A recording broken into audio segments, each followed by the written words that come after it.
Hey guys, welcome to the Smokin and Jokin show. My name is Beth King, also known as the Crayon Eater's wife. I am Jimmy King, your resident gimp. I am Lex, aka Mental Warrior, aka your local Jody.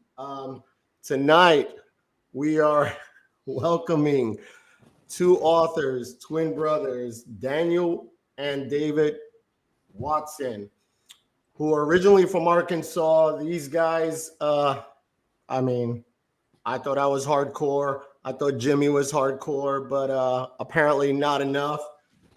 Excuse me, I'm here. You're okay, but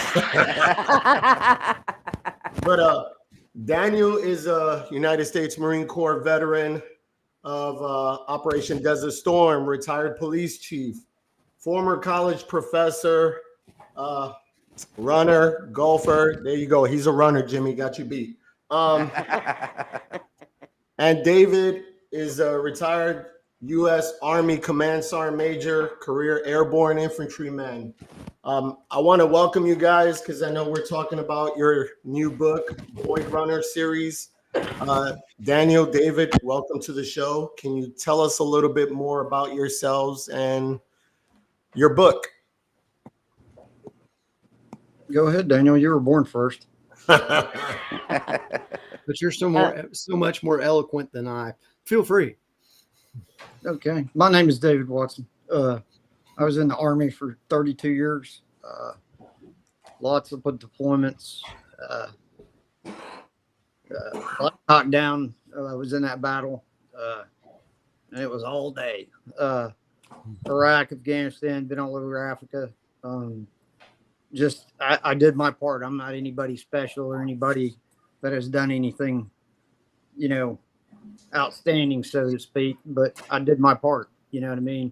The book is mostly it's about our lives, believe it or not, and how we would have liked for things to have went if we had a chance to, if I didn't have a broken back and a broken neck, what would I be able to do? How would I be able to make a difference in, for people that really needed help? And there's something to be said about redemption, because all of us have had that day where they wish they hadn't woke up that day because you're going to do something you didn't want to do, or you did something that you probably shouldn't have done.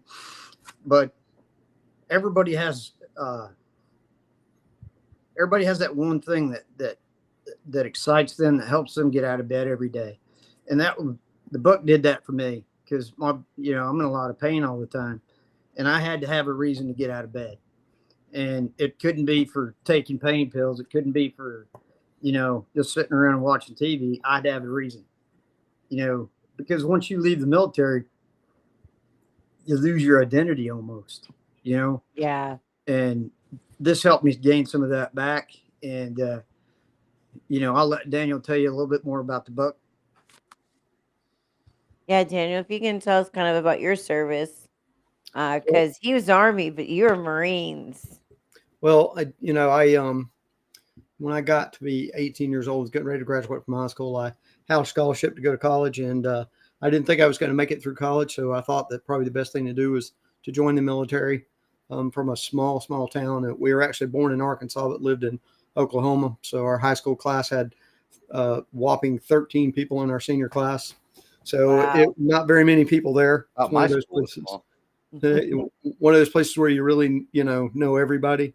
And it was good to get away from there. When I enlisted it, I wanted to do something crazy. So I was going to be an explosive ordnance disposalman, which I thought would be pretty cool.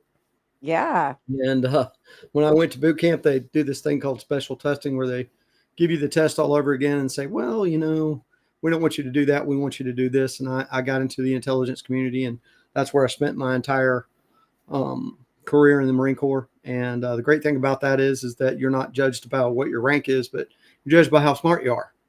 And if you have an almost photographic memory like I do, and an affinity for numbers and ranges and weapon systems and stuff like that, it worked out very, very well for me. Of course, I was in Desert Storm, and I didn't, take as many rough hits as David did. And, he won't mention the fact that, he's got a Bronze Star and a Purple Heart, and he's a lot more than what he Very pretends to be, modest. but very much so. So the book was, a lot about, especially the first of it was about how we grew up, and we had not the world's best parents, maybe. There's some parts of the book that are, very liberating for us, is in the sense of, surviving to, turn into the people we became versus, the people we could have been. So, it's a lot of stuff like that. Probably a lot of purging as far as, unpacking different things that you guys have been through and healing. I actually didn't realize until we were talking the other night that this was actually about y'all, because you've sent me passages through our communications and stuff. So just thought this was, like basically a story you guys made up, not realizing that it was really based on your lives. So Well, the thing about it is that, everybody says you have to forgive to get into the gates of heaven and all that stuff. And yes, I'm never going to do that. So I don't know what to say beyond that, but I will say this, just because you've had a rough start doesn't mean that's the way you have to end up. And I used a lot of the stories of, real life abuse stories that happen in the book. Of course, it's a science fiction book, but where the kids, how they came up, the trauma they went through, the things that they experienced with their mother and their mother's paramour and all that kind of stuff. And, just, it's pretty dark, but, it's just one of those things that, you get through, you move on, and you get better with it. So. and I think you said something about forget not forgiving your mom, but I think sometimes in these types of situations we almost have to forgive ourselves because we blame ourselves for a lot of things, and and in that way you can make peace just by forgiving yourself and whatever situation that you may feel guilty for. I'm a little biased about that one. I'm a little torn on that one but I do agree with that. I think that forgiving yourself is more important because, listen, I'm not making excuses for toxic family members or their lack of and their bullshit. Like, if I have to forgive them in order for me to enter the gates of heaven, then I'm probably going to hell with gasoline boots. But I'm driving the bus, brother. there you go. We all go together. It'll be fun. Yeah. I got a lot down there. I just know I'm a passenger princess, just so you guys know in advance. But I do agree that for me it's all about forgiving yourself and your journey and your self-love, right? You're not defined by your disabilities. You won't be that same person that you was before, and a lot of things happen in your life, but that's what makes you who you are. And you don't let any of that tear you down. So I think that's awesome how far you guys have come. Well, go ahead, Dave. I think an important thing that I learned as a kid, number one, how to take a beating. Number two, never quit, never give up. Yeah. You always got a chance to turn it around. I've seen that in combat, where stuff was looking pretty ugly, for a bit. But as a leader, if you get excited, everybody around you gets excited. If you're calm, you can keep everybody calm and keep everybody's head in the game. And the name of the game is bringing everybody home in one piece, if you can. And it doesn't always happen that way. But people join the military to find a family that they may have been missing throughout their life. And I found that in my life. I have friends that, I've had for 30 plus years that I met in basic training and stuff like that. My best friend in the Army walked from Peru, to the border. We're in the Army together, in Mogadishu together, and he got out, went to work for IBM. Now he owns a big real estate company in Houston. I'm proud of the guy. This guy came from nothing, and he set the example for others to follow. And that's the great thing about caring about people. Yeah. Go ahead, Dan. That's my 2 cents. Two things real quick. One, going back to the book as far as that goes, I absolutely love the fact that you guys were able to take real life situations and convert them into science fiction novel as far as that goes. The creative use of imagination in that manner is a real talent. So I greatly appreciate that aspect. And before we go too much farther, I did want to say welcome to everybody as far as Lance McElhaney, Aaron Vickers, Sean Laurie, and Spanky. Thank you guys for joining us. Anybody who Hey, hasn't guys. already done so, if you could please highlight in the comments, it'd be greatly appreciated. Let people know that we're out here putting a show on, and spread the word about the book that we're talking about tonight. It'd be greatly appreciated. Sean Laurie is joining you. Yeah. Where's Sean from? Sean, he's actually he's from South Carolina, but he's in North Carolina now. I think I know Sean. Small world. Yeah, he's a big influencer. He's running his own. He ran his own organization. He's a real good friend of ours. Yeah, I know We Sean. love Sean. Yeah, I actually did a YouTube show for a company called Cop Blue. I think I interviewed him for my show. Oh, okay, cool.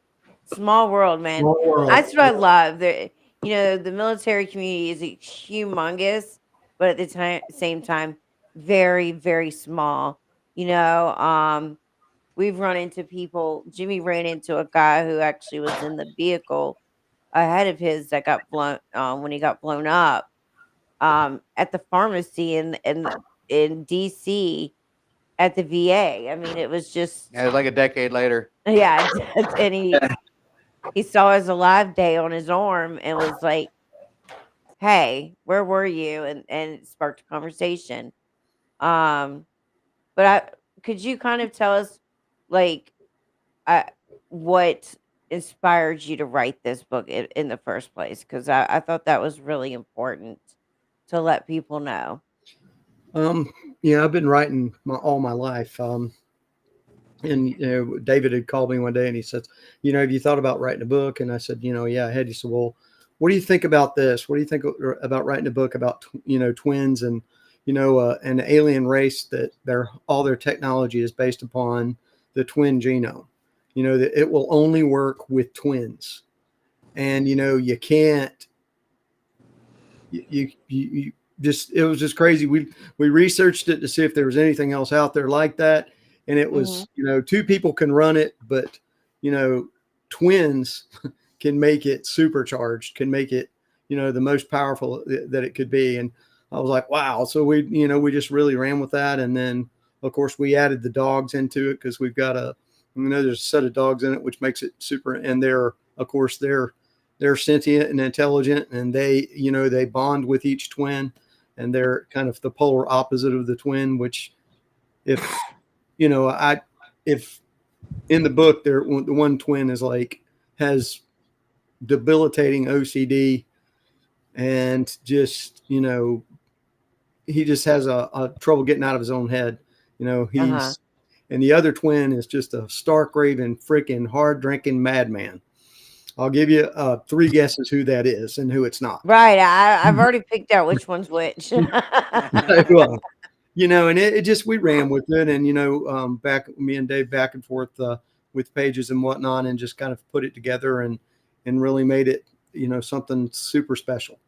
And, the stories that we kind of weaved into it, surviving, the trauma of, childhood abuse and whatnot, really kind of brought it in. There's I don't want to give too much of the book away, but there's a couple of stories in there that are, that are really kind of haunting, that take you back to, I was 6 years old and we lived in this swamp house out in the middle of nowhere. And my mother and her paramour got into a fight in the middle of the night, and he's turning all over the furniture and whatnot. And, I'm 6 years old. My grandparents live like a mile and a half up this dirt road, and it's dark, like midnight. And here I am, 6 years old, crawling through the ditches, trying to get to, scared out of my flipping mind, and, if you can do that when you're 6, You can do Yeah. anything, no matter how old you are, or just All right, Daniel, I'm going to go ahead. interrupt you there for just a second. Couple things. One, I think Beth had a group activity she wanted everybody to participate in. Then I'm going to pay the bills, and then we'll get Lex to read some comments, and then we'll get back to your book. So, Okay. Okay, guys, we're gonna let out a little stress and tension. We all know what the lucky word is, right? we've passed the Fall. 12-minute mark. So, Yeah, it's past 12 minutes. Holy We get to let a big loud fuck. Go like the fuck out, all right? You Holy- ready? 1, 2, 3. fuck. Oh man, fuck. Actually, that was kind of That was felt good weak. 'cause I was getting That was choked weak. up when we were talking about you know, running through the ditches. I was like, so that was a good release. Good timing, Jimmy. All righty. Yeah, so let me pay the bills real quick. We'll get Lex to catch us up on the comments, then we'll get back into this book. Okay. Thank you all for joining us here in the Smoke Pit on the Smoking and Joking show. I guess first and foremost, for all you coffee drinkers out there, if you'd like to try some really good coffee, support a veteran-owned business. They've also got several brands or several versions of tea as well. Yep. Check out Aerial Resupply Coffee Company. Like I said, they're a completely veteran-owned business. They've built it from the ground up. They've got some really good coffee. It's Aerial Resupply Coffee. If you use the promo code Smokin Jokin 365 ! It'll get you 20% off. We'll make sure we get that put in the comments here shortly. As far as the promo code, check them out. Get you some coffee. Get caffeinated. Or their new affiliates. Yeah, we're their new affiliate. So they're helping support any sales our through show. any sales through Aerial Resupply that uses the code, the promo code Smokin Jokin 365 ! Will end up sharing proceeds with us and help to support the show. And they get a 20% discount. Yes. Nice. Oh, sorry. That's important to hear. Like, as military, we're used to 10%. So 20%, yeah. For those of you that like so far what you've heard about the book, the QR code up in the corner will take you to where you can actually purchase the book as far as that goes. I'm sure Daniel and David would love and appreciate all the purchases that you guys, could show and support them with. As far as that goes, get their book out there. They do plan on turning it into a series. Yes. For anybody looking to start their own business, improve their business, sell their services to the government, start their own organization, reach out to RTS at yesrts.com. These guys are great. They will walk you through everything. Break it down party style and keep it simple, stupid. They've helped us build our 501c. They've helped us build our website. They've helped us build the shop on our website. Yep. I can't tout these guys enough as far as it goes. So reach out to RTS at yesrts.com. For all service-disabled veterans, if you're looking to do any of the same things, you can reach out to RTS, but do it through their organization, vets365.org. That's VETS365.org. They offer all the same services that RTS has to offer, but for service-disabled veterans, they do it at a 50% discount. Also, if you would like to support the show or show some love and support and help homeless vets, you can go to vets365.org, click on the green donate button. Once you get to the donate page, they do have a drop-down selector. You can select exactly what your donation goes to, whether it be helping feed the homeless, helping support the business operations, or even helping support the Smokin and Jokin show. Keep us out here on the air, help us get onto Spotify and Apple iTunes and all that as far as that goes. It'd be greatly appreciated. We'd love all the support. If you enjoy our particular brand of humor, head over to head over to Crown Eater's Wife 1775 on Facebook. We believe in healing through laughter, so all your military humor, your dark, inappropriate, or explicit, you're going to find there. It's our goal to make you spit your coffee out every morning, unless it's Aerial Resupply Coffee. That was a good plug. I like that. Anything we can help do to keep you from going to those dark places, put a smile on your face, is what we aim to do. If you'd like to check out some of our gear, like the shirts we're wearing tonight, you can head over to Seed.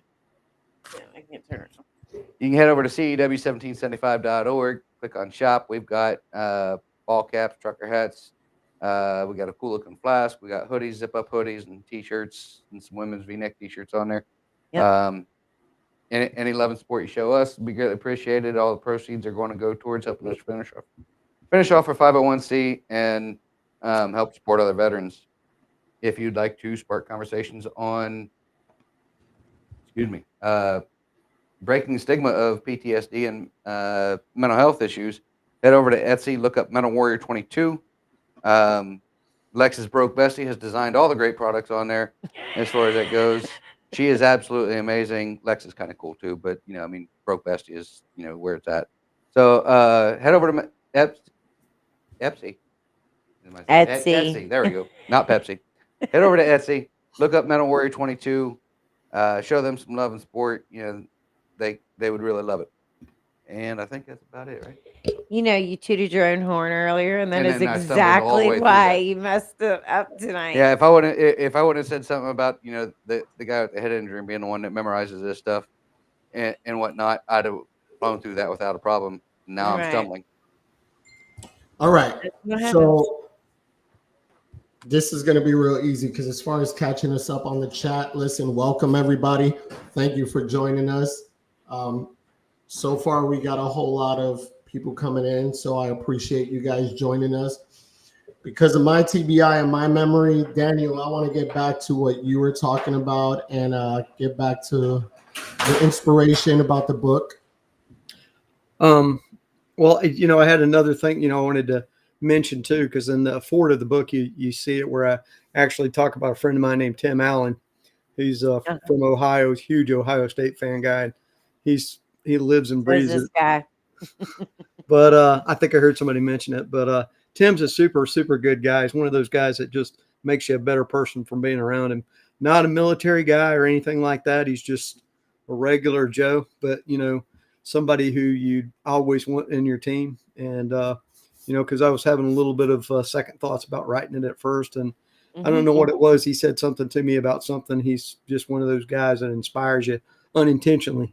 And he just kind of led me down that road. And I wanted to call him out because of that. But Thank you, Tim.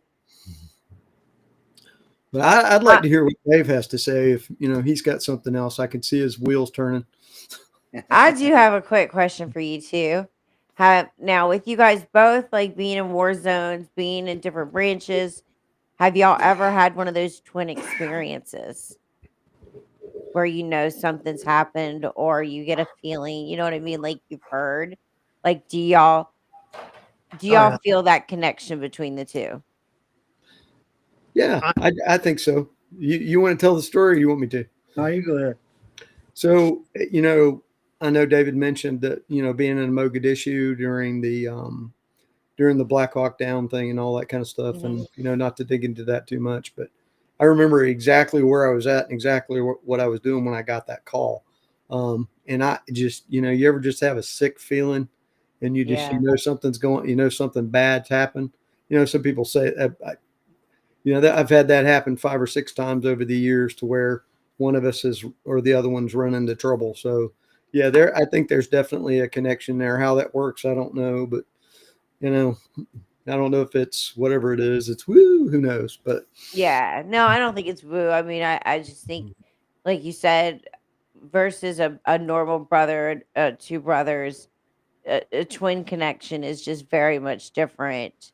So I was just curious because you've heard different people say, I knew exactly when that person got into an accident or like just felt something, not that you knew what it was, which just didn't feel right all of a sudden. We've all watched G.I. Joe, so I figured if you hit one, the other one feels it. I don't know. thank God that's not the case. Right? Unless you're ginned up to get shot a time or two, I wouldn't want to do that. All right. So I got to ask, who was the brains? Whose idea was it, hey, we should write this book? I think it was David's idea, but it was actually my brain because he doesn't really have a complete one still at this point. You know, That's the thing listen, too about the book too, because the whole book is like the brothers going back and forth. I mean, it's like some seriously dark, crazy humor between the two of them. Back and forth, it's hilarious. I mean, love it's That's it. got why we get crap in along it, but so it's well, funny as so we hell. get it. I love it. I thought because I mean, if Jim and I created a book between Jimmy and I, like the Marines and Army, listen, that's going to be a pop-up coloring book. Like that's just, I'm impressed. Well, Yeah, it's it's definitely, got some funny parts for sure. you know, because you sent me the trailer a couple weeks ago, and I could tell that this was just right up Jimmy's alley. This is his type of book where I'm more true crime, um, uh, true crime. Uh, that's more my type of book, but I actually really love this. Um, and I can't wait for my hard copy because that's my favorite thing to do is crawl into bed You with a ever book and read. you ever met one of them women that falls asleep watching the show Snapped? Not I married very one. often. You'll Yeah. think he keeps thinking I'm trying to figure out how to kill him. I said, no, I'm trying to figure out how to get away with it. So you're one of those women that can watch all these true crime documentaries and don't even flinch, but then you Yeah. see a little dog commercial and you're like, No, no, no. If I'm crying, then I need to go on my meds. No kidding. So, Jimmy, do you sleep with one eye open or both? that's very presumptuous of you to think he sleeps. That man sleeps. All right. I Sleep don't is think a I would crutch. either. Sleep is a crutch. So Angela wants to know, would that make David Pinky and Daniel the brain? Pinky in the brain. Well, I'm not going to say that there haven't been times that we haven't plotted to take over the world. So, There you go. There you go. That's true. Yeah, no, to answer your question, Lex, Jimmy's comfortable sleeping because he knows that I know nobody else would put up with my crap. So there's no way I'm going to take him out. And you Well, need to try- I'm and you I need to guess the try to- easiest way to answer the question would be as I sleep with my one good leg between us. Jimmy, Beth ain't gonna kill you. She needs the TRICARE. All right, right, oh exactly. my God. And also, like, I get more leg room in the bed. Like, if I had to like remarry, then I'd have to like train myself to sleep That with is less seriously room. dark, and Beth. That's dark. It's Beth, his like, move joke. your leg, and she picks it up and puts it in the corner. She wouldn't get front row parking year round. Oh my God. Right. Like, Oh, wow. no, I'd still use the thing and just limp. Actually, I qualify for Yes, a you do. handicap parking spot. You drop me off at the front, you go park and then crutch back. Wow. He's such a gentleman. It was really funny when just before her hip surgery, when she was still dealing with all the pain and everything as far as it goes, and hadn't had the hip surgery yet. We'd go to the store and people would look at us funny because she'd be riding an electric cart and I'd be crutching around behind her and people would be like, I hated that. I really hated that. I got a laugh out of it, but All right, so let's go back to the book, Jimmy. You're making me look like a horrible wife. You guys should write a book. I'll tell you guys a funny story real quick. I was in Baghdad at Camp Liberty, and I'm on the treadmill, and this kid was looking at me and looking at me, and finally I got off the treadmill and said, "Hey, man, what's your problem?" He goes, "You're David Watson." I said, "Yes, I am." He goes, "I rode the school bus with you and your brother." Was it a small one or a big one? No, it was The little one. the vanilla windows. It was really good. But let me ask you, Jim, does she tip you in crayons or, for crutching around? I mean, they have those crayons that smell like stuff now, don't they? Other than just the perfect crayon flavor, right? Like berries and stuff like that. No? No, no new. Yeah, we've got a really large jar of crowns around here somewhere. Yeah, it's my We how had it many? in the background at one point, but then we kind of changed our background up. So Yeah, delete them all. it's got a few crowns and it says how many fucks I have left to give. Oh my. So Daniel and David, I have to ask you guys, with this book and moving forward to future endeavors, other books to come, and all this, how much do you see your military experience playing a role in these books?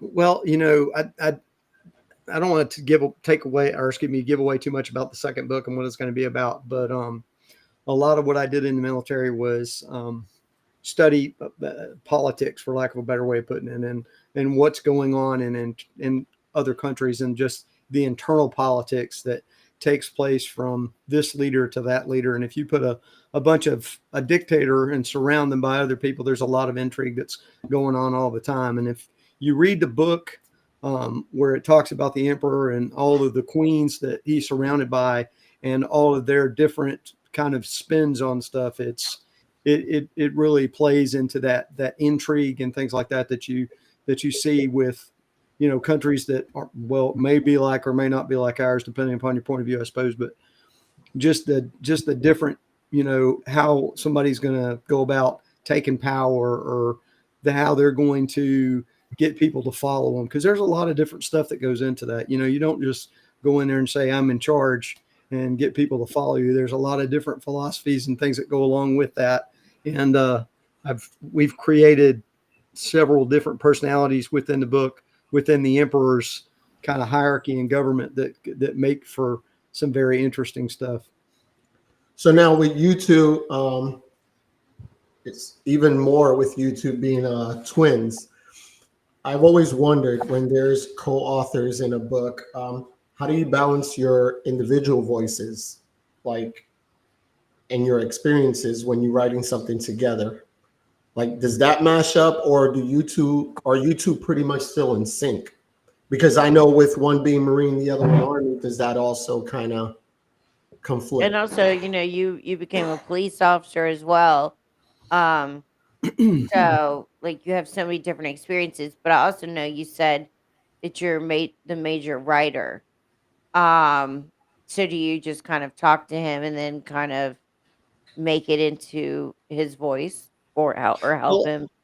Well, I think we do that, because if you look at Silas and Elias, obviously the Silas is your worst enemy or your best friend, and he doesn't take action unless it's necessary, and he does it because it's necessary. Elias does it because he likes it. He likes it because he likes it, and Right. Silas is more about, I'm going to teach you a lesson, or, I'm going to erase you. If you are beyond redemption, then, you don't even know you're gone. You're just absent. To where Elias is, there's a great part in the book where, he's going through the armory of the ship, and, he's coming across all this cool stuff, and he comes across this small box that has these super powerful bombs in it, and he's thinking about blowing one of these things up inside the ship's armory just to see what it'll do. Oh no. The kind of mindset that he has. He's a I stark see you raised your hand pretty quick. he's a stark raving lunatic. I mean, everybody's got to have that. Every military unit or police unit I've ever been in is, you've got that one guy that's the plotter and the thinker, that's everything is done by design. Nothing occurs without because they designed it to happen that way. And you have someone that just by the nature of who they are friggin' just chaos. And I think that how the two And different. that's David, right? That's a good guess. I'm a dog guy. Okay, I'm a dog guy. I love my dogs. I love war dogs. Jumping out airplanes with dogs is the best thing ever. It's just I had to sell them on it. Like, dude, You put did. these guys in there, and I'm telling you, they will add to it. And sometimes I've always had somebody to balance me out in the military. And it's never an officer. So, That's very true. I hear that yeah. a lot. So I have this friend who was working for me as my driver for like 7 years, and he's from Texas, and his family moved from Germany in the late 30s to the United States, and they changed their name. So they changed their name from Braun to Vickery. Okay, so Vic's grandpa was Eva Braun's brother. So this guy's like 6'8". You know, if they had a recruiting poster for a stormtrooper, you know what I mean? He would be the guy. But he was the guy that if I was getting ready to smack somebody upside the head, which I do on occasion, it would keep me from doing that. Because, you know, there's a right way to do things and there's a wrong way to do things. And just making good choices, you know, and being smart about stuff. It's like post-traumatic stress. I told guys, man, you're gonna get shot in the leg. Oh, I'm hard. I'm gonna go with it. And I'm used to be one of those guys. But am I gonna wait around to see a doc until my leg falls off, or am I gonna go talk to somebody about it and get a hold of what the problem is so I can, you know, somehow get it to mesh, because the people around you depend on you. And if you can't keep your head straight about what you need to do and when you need to do it, it's difficult. The most important thing that I've ever seen in the military is a piece of mail. Not an email, not a telephone call, but a piece of mail. That's something that somebody that loves you touched and sent to you, you know, and that's just a feeling that you get, you know, when you get something like that. And Yeah. I get more what you're important than saying. anything, more important than pay, maybe not chow, but you know, it's important. And that's Alrighty, Lex, you want to catch us up on a few comments before we get into the commercials? Yeah, give me 1 second. I wanted him to finish what he was just saying real quick. I'll catch up on the comments. I wanted to hear the back end of what you were just saying, David. okay. The whole point of the dogs was it gave them a chance to balance them out emotionally, you know, and keep them straight and keep them, you know, oriented towards the mission and oriented towards the goal that they needed to go to, because it was about saving people. And you know, there's always somebody more powerful than you that can come and take what you have. And you know, there's always somebody that you can make an ally to help you, you know, combat that. And the dogs, not only are they, you know, they support the twins emotionally, but they're the defenders. You know, they defend them. And it's I don't want to give the rest of the book away, but the way they work together as a team, it just feels right. And I don't know how to explain it any other way. It just feels, it's a good feeling. You know what I mean? It makes sense to most of us. Jimmy, as far as going to the comments, we had a battle of the crayons here for quite a while, talking about which was the best color. Angela had commented to you, Beth, earlier, who else would open pickle jars for you? Jimmy's still useful. Don't kill him. Angela also said, why mess with perfection? Red crayon is still the best flavor. Lance said he prefers yellow. So we went with this for a while. Then we talked about dogs. So Theo said all dogs go to heaven. He also tells his women that he's a dog. I did see that. I'm not sure that I'd lead with that, but okay. Hey, let me say, Lex, can I say one thing about the dogs real quick? Of course. So, you know, one of the things that's kind of early on in the book before the dogs appear is that both twins have, you know, some difficulties with kind of, you know, dealing with past things that have happened in their lives. And, you know, both of them have this like reoccurring dream. And once they bond with the dogs and they get in this dream that they have reoccurring, where they're alone, they're no longer alone. Alex and Max, the two dogs, are there with them. Good And name. you know, Good name. it's like the dog says, you know, hey, you don't ever have to worry about being alone. I'm here. I'm with you. And when people talk about the oh gosh, I can't think of what they're called right now. The dogs, Dave.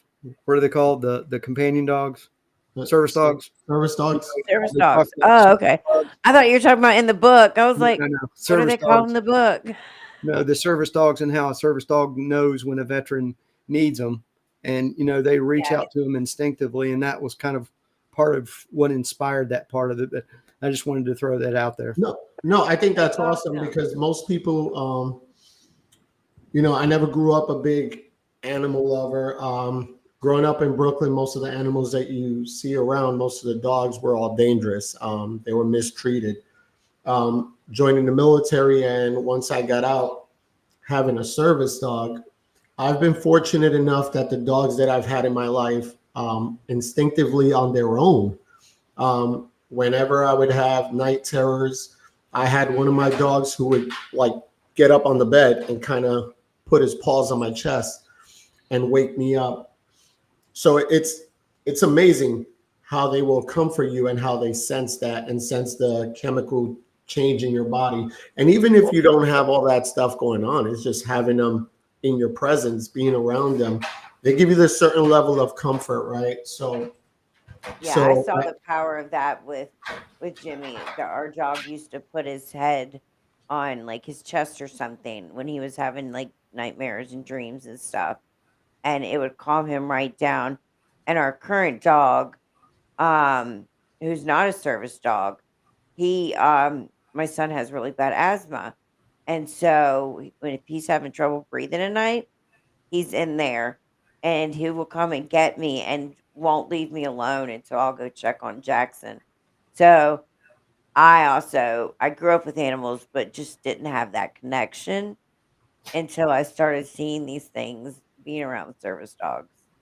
So I think that's great. People might not have correlated your dogs with service dogs, so it almost makes it one more connection and kind of it builds a house. Definitely, like hearing you guys' backstory, it makes sense, with the way the book goes the way it goes.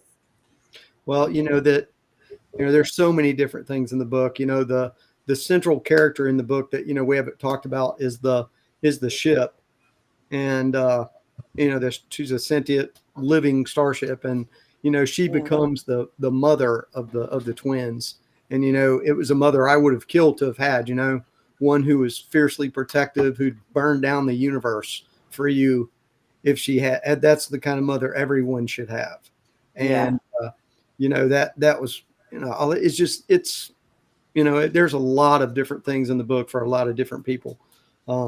That's just about redemption. It's about surviving. It's about your ability to take the road that you've been given and turn it into a path of gold if that's what you want to do. Because it's just absolutely. like we said when we were talking about this to start with. Me and David did. We came from nothing. I mean nothing, and we were able to take our lives and turn them around to be able to do a lot of really cool things. Maybe some people don't think it's cool, but hey, if Yeah, serving I the commend country you and guys. protecting other Ser- people's lives is important and not important to you, then I don't need to know you anyway. and this, which brings me to the next question, because you guys have had amazing careers. You also, I mean, you became a chief of police.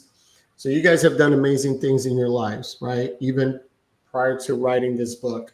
So, and what you guys were just talking about, David, your connection with the dogs and how you was expressing, your feelings towards it. Do you feel that your military experience gives you a different perspective on that kind of hope, on the sacrifice, the loyalty, compared to other civilian authors? It's people write these books all the time, about life and death and all that stuff, and have never really experienced it. You know what I'm yeah, saying? Have never put their life in harm's way. You know what I mean? And the whole dogs thing, I know this sounds like a joke, but this guy was telling me, hey man, if something really loves you, it's always going to love you. So put your wife and your dog in the trunk of your car drive around for an hour, open the trunk, and see who's most happy to see you. It's probably gonna be the dog, right? So, Exactly. so mom's not gonna be happy. It, I mean, you've been to an airport, Lex, where you're laying on the ground, in your uniform, and you're asleep because that's what I do, and your dog's laying over your chest. You've seen that, haven't you? I have. And dude, there is nothing in this world that gives you more hope and you feel more affection from something than you do right then, because it's tough. You mean you're on an 18-month deployment, and you get there, you go on R&R, you come back, oh yeah, we extended deployment, yay.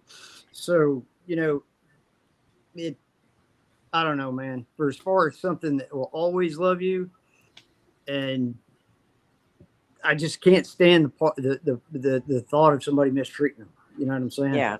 It just it's like once you have a dog like that, they're a member of your family. You know what I mean? And there's nothing I wouldn't do to take care of my dogs. Because they love me and I love them. And if I'm having a bad day, I go out and sit on my front porch and look at the pond. My dog comes up, puts his freaking head on my leg and says, "Hey, dude, what's up?" He's got that look. And Yeah, it's definitely healing. We got to get to our real quick. Get to our bad news advice. Did you want to do? Mhm. Okay, so Jimmy's gonna read our. Remind everybody about the story. All right. While y'all discussing that, Daniel, I got one more question for you. How does writing compare to other forms of maybe resilience or therapy?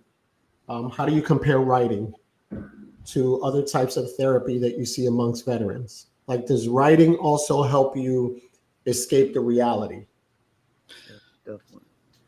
Yeah, I think it does. I really do, because I you can, when you write things, you can get out the sadness, you can get out the anger, you can multiply the love by 10,000. I say this at work all the time, and matter of fact, my friend Tim, I've told him this a bunch of times, and that's this: words have power. And as leaders, what we say and what we write matters. And I think that people don't realize that. And when I sit down and I write and I just get lost in it, there's nothing like it. It's just, you can just transport yourself to wherever it is you want to go. One of the best, and I don't know if you guys like Game of Thrones or not. If you do, you do. But I think the books were 10,000 times better than the series, and because it was so real. In a sense, obviously it wasn't real, but it was real in the sense that, anybody who can write a book where bad things happen, and it's the guy, the guy's going to survive. He's the central character, and that guy gets killed. And you're like, well, what's going on? It just kind of throws you off.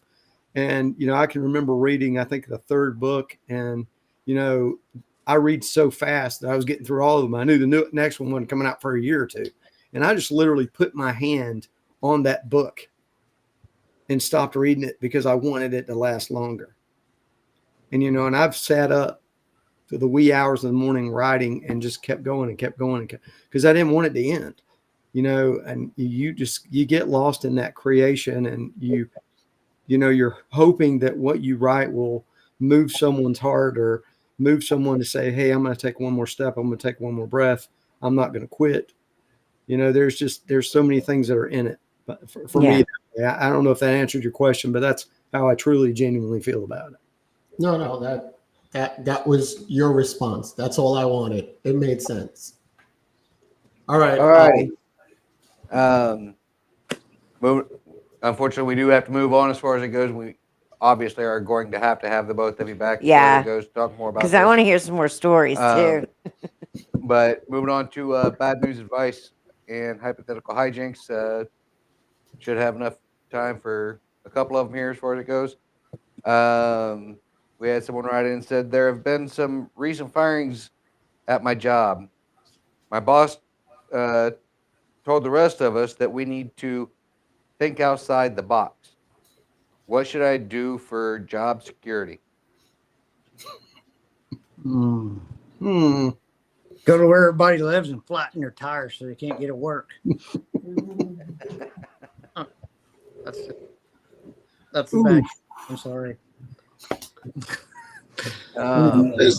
Is this good advice or bad advice? This is bad advice. Bad advice. I'm not opposed to the flatten the tires idea because that's not necessarily harmful per se. Taking the stems out of them so that they don't have to buy new tires is probably good. Hmm. I just cut them. I'm not technical like my brother. I just He's cut 'em. I'll just cut him. Would you be opposed to spreading a little, friendly food poisoning? Yeah, See, there I, you I go. was kind of thinking along the same lines. Brew a big pot of coffee, laced with extra strong laxatives or something as far as that goes. So you're the only one able to do the job. If Oh, you're I the was only thinking one able to do it, then they can't fire you. I was thinking arsenic. Damn, Here's a that's a little super bit of bad a permanent idea. solution, isn't it? Yeah, they got powdered THC, so you mix it with your coffee, it makes you feel better. Listen, someone's been watching a lot of There crime you go. drama. I've got a That's a great good idea. one. I've got it. This is what we do. Okay, we go in and we take out all the caffeinated coffee. You with me? Uh-huh. So for like the first week, we let them drink decaf, and That's then the next week we put in extra strong caffeinated coffee. That's like you shooting my dog. Is that like And green then the tea next coffee? week, and then the next week you take the caffeine away. My other piece of advice would be tell your boss that you identify as being on workman's comp so that you can stay home and still get paid. Oh, well, if you could be like a really bad worker and identify as a good worker, I don't know. There you go. Would that work? I mean, really? Oh, you could identify as somebody Lexi said, who has perfect um, attendance and never come to work. Well, yeah, I tell you like- what, when you're mixing the THC stuff in your coffee, rinse the spinner thing, because when your wife spins her coffee, she gets to work and she goes, "Oh my God, I'm high." Oh, yeah. Not a good thing. Lexi said invite your boss to your subscribe to your OnlyFans. Oh, I like where you're I like where your head's at, Ooh. Lexi. Angela Not Hall good. Cook said she didn't hear the question, but hit him with your car. Listen, With a car. I know Angela enough, and all her responses in the last few weeks tell you that when she's driving, get the fuck out the way. Right? Angry driver. Okay. Does anybody else need any other bad advice about anything else? Right? Hold on one sec. I gotta figure out where the Lance question said, went. start shooting your balls in the crotch with a water gun every morning. Oh, okay. how about don't wash your balls with a ball washer at the golf course? There you go. That happened. It's in the Darwin's book. All right, we had somebody else write and said, "Hey, I'm a veteran too, and my girlfriend says I need to be more romantic. I would like to try because I love her. What should I do to be more romantic?" Deploy and let Jody handle it. Okay. Wear a wig Yeah. and speak with a Invite- Spanish accent. Invite her hot friend and offer a threesome. Oh my God. It's Mama bad would- advice. Lex, that That's was the for worst you, fucking man. advice you could give somebody. Lex, that was for you, dude. That's- Wear a that's- wig and speak with a Spanish accent, man. There Come you on. go. Start rolling my R's. Lex I is got the only you. one who can pull that one off. To be truly romantic, have sex in a public place. I say I have to dim the lights, put the wig, and be like, "Buenos dias, mi amor." Like, You like the Can't hear ball. some love you for a long time. He love you a long time. Go out in the kitchen, butt naked, and start cooking a meal. When she asks what you're doing, say you were taught in the military to lead by example, and you're showing her what you expect. It'll go over great, I swear. As long as we're not cooking bacon. Right? I know that's what I was thinking the same thing. Well, not just bacon, but anything that splatters. Oh my Listen, God. if she wants to spice it up and she wants to experience being choked, give her an MRE cracker. She'll be fine. No water. No That water. was good. That was good. That's true. Very true. Theo said, Oh "Tell my her your God. side chick doesn't complain and about you being romantic." Be like, your mom doesn't mind. Oh, I would gotten a mom. Oh my God. Yeah. Your mom doesn't say I have to be a romantic. That's wrong. I don't know if you can see my whole head is red. I am like I so did. uncomfortable with this You're conversation. about the color of my chair, babe. Or my sister kisses way better than you. Danielle says, "Buy her a Oh, look, vacuum for your look, anniversary." she's where's Sissy?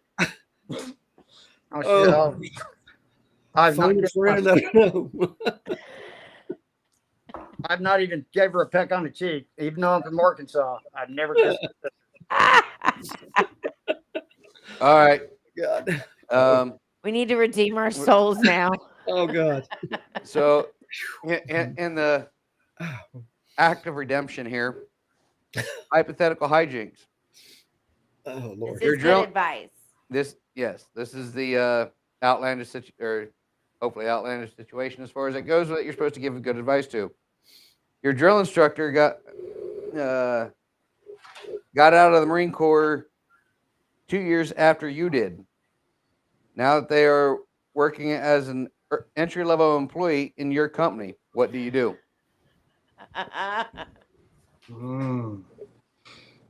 See, that's tough for me because I got nothing but love for my drill instructors.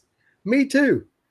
So I was getting ready to say this is good advice. So, as y'all said, lead by example. I would break him down and then build him back up. There you go. I was to say I don't know about a drill instructor, but I did have this pilot from my squadron I'd like to run across. Huh. No, I can't. Honestly and truly, I don't have anything but you put their cubicle to where it's basically a corner unit where they've got the cubicle and then the corners of the regular walls as far as it goes, but you don't give them a desk and you tell them that they're just supposed to do the electric chair up against the wall in tight from that position because building a strong body builds strong character.